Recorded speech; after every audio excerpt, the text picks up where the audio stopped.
Au cours des dernières décennies, la guerre s'est éloignée de notre société. Des opérations extérieures confiées à une armée professionnelle permettaient de maintenir les menaces à distance. La réalité des conflits et de leur violence finissait par s'estomper en entretenant pour certains l'illusion de guerres lointaines et propres. Clausewitz compare la guerre à un duel où chacun utilise sa force physique pour forcer l'autre à se soumettre à sa volonté.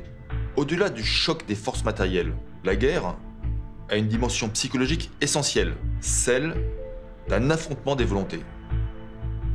Sur le champ de bataille, le combattant est confronté à la violence physique et psychique, à la sidération, à la peur et à la mort. Malgré les avancées technologiques, les conflits actuels, et notamment sur notre continent, nous confirment à quel point la dimension humaine reste centrale dans la guerre.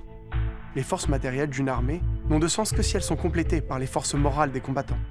Pour résister à cette brutalité du combat et pour prendre l'ascendant, les militaires, qu'ils soient chefs ou simples soldats, doivent s'endurcir physiquement, intellectuellement et psychologiquement. Avec cette série, nous avons voulu recueillir le témoignage de militaires français. Dans des engagements récents, ils ont puisé dans leur force morale pour affronter l'adversité et remplir leur mission jusqu'au bout. Leur expérience et leur message méritent d'inspirer ceux qui se préparent au combat. Cette série abordera ainsi quelques aspects des forces morales, leur construction, leurs différentes dimensions au combat et leur importance pour la reconstruction des individus. Bon visionnage!